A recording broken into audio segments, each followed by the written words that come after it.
happen. This is The Wrong Missy, and this is on Netflix. Came out on Wednesday, May 13th. It's directed by Tyler Spindell, who I've not heard of. He directed another David Spade movie on Netflix called Father of the Year, which I've not seen.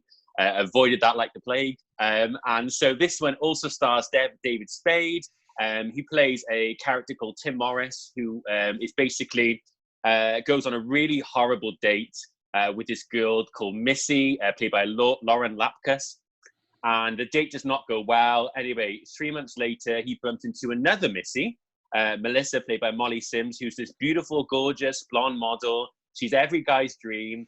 And so he decides, he's got this corporate retreat in Hawaii. He decides to text that Melissa, the gorgeous blonde model. But unfortunately, he gets the numbers mixed up and he texts the other Missy, played by Lauren Lapkus, and hilarity ensues. I want to head straight to Rachel for her views, because we saw a picture on Rachel's Instagram of her with the Happy Madison logo in the background. She looked ever so happy, and we just said to her, we are so sorry we put you through this. Yeah. It's no big secret that I do not enjoy the Happy Madison films. I think they have just such a horrible track record, and most of the time they feel like films that are made just to ride off a vacation for the cast and crew, and this is no exception. And I mean, this thing was just atrocious on every level. I absolutely hated it. It wasn't funny at all. It had one of the most irritating characters of recent memory. I mean, she is just the worst. And the idea that you're supposed to buy that this is somehow a romantic comedy and that they're going to somehow get together is so ridiculous. And there's no sense of any kind of it's like a fantasy. I mean, there's multiple scenes. You know, a comedy is really bad when they keep just repeating the same bad joke over and over and over and over again. And like, for instance, here, how many times does she fall in ways that should like permanently injure her, but she just like gets up and she's fine. I mean, she literally falls off a cliff. Oh my gosh. And I just felt bad for Sarah Chalk. What is she doing in this movie? I mean, there's the whole threesome scene. I mean, it wasn't funny at all, and just the whole thing is vulgar and gross, and it's just I don't know. It felt like a revenge film from Adam Sandler because he didn't get nominated. It's like, I'll show you and make something absolutely horrible. I hated it. So that's how I felt. Wow. No, we're very sorry for putting you through it.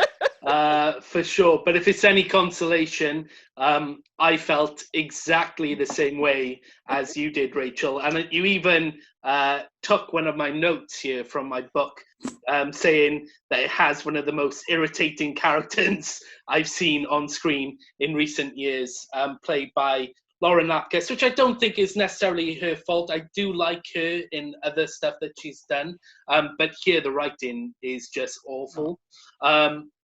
And it kind of starts out exactly as you would expect from an Adam Sandler produced Netflix comedy. Immediately I was irritated, and it was just loud and obnoxious, and I just thought this is going to be tough to get through, even though it is only like an hour 30 runtime. And I think it's a shame that, like you said, on the one hand, absolutely, the fact, I think I said to my better half about 20 minutes into it, that if we are to actually believe that these two fall in love by the end of this movie, it's going to be unbelievable. Like, I'm not going to get, I don't see where they made the character of Missy, the wrong Missy, so annoying, basically reduced it to a one-dimensional, sex-mad psychotic, that I thought, how are they going to actually make her likable, and how are they going to actually make me believe that these two characters fall in love by the end of the film. And it's something which they didn't achieve at all. But my main kind of issue with the movie isn't that it's obnoxious and then funny and annoying, which it is all of those things. But about 25 minutes into the movie, there's a sequence on a plane where basically this character essentially sexually assaults David Spade while he's sleeping. And it's something which happens again later on in the movie.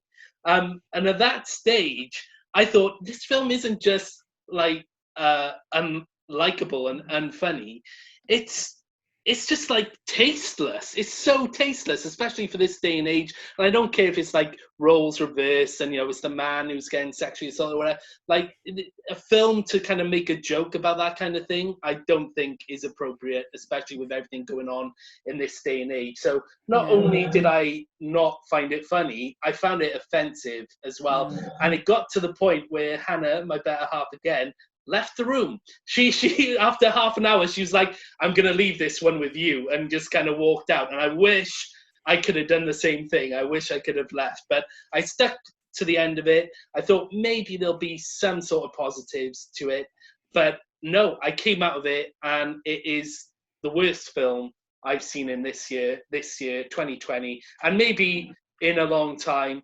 And it made Like a Boss, which I saw earlier in the year, which I wasn't a fan of, look like a masterpiece. So I did not like it at all. So Rachel, I feel your pain, trust me. Now I'm very excited because I know what Dan thought of this movie to a degree. So come on, Dan, let's hear it.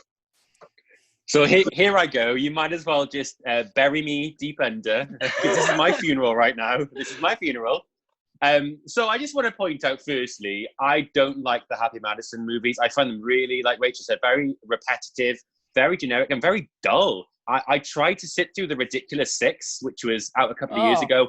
Oh my gosh, it took 5 times for me to finish it. It was the dullest movie. And like you said, Alan Sandler uses the same formula, the same actors. Rob Schneider's going to pop up. David Spade's going to pop up. Vanilla Ice, is going to pop up somewhere.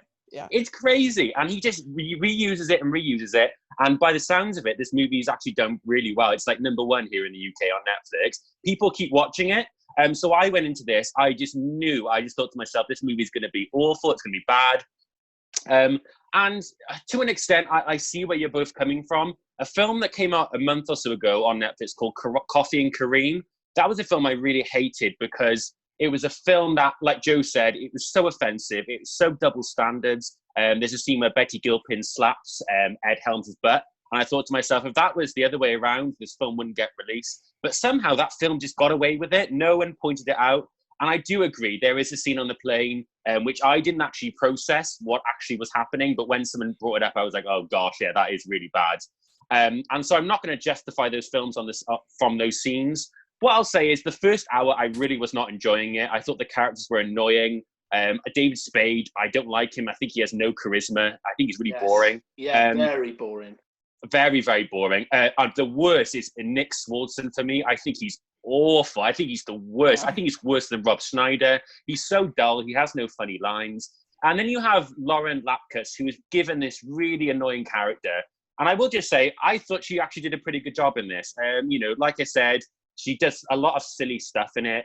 That obviously you could tell she was like, oh, I do not want to do this. But she really throws herself into the character. And so the first hour, I was like, this is awful. So with Joe on this and you, Rachel. And then for some reason, the last half an hour, and I'm sorry, I've got to disagree. I actually did kind of buy the fact that these two people who you would never think would fall in love. Actually, I saw a side of Missy that I was like, okay, well, actually, she is a tiny bit sweet, I guess, towards the end. And I actually thought the triangle where the other Melissa comes back into the picture, I actually was kind of engaged with that. And I thought, the movie's not like it's a really sweet rom-com. It's not that. But I don't know. I just watched it. I thought it's 90 minutes. It went by quite quick.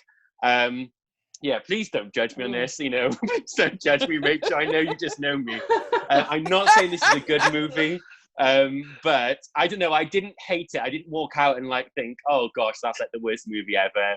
It is what it is. I think there have been far worse Happy Madison movies than this. And that is that. And so I'm sorry. I need to go to confession for this one because I mean, you go fresh on it. You go.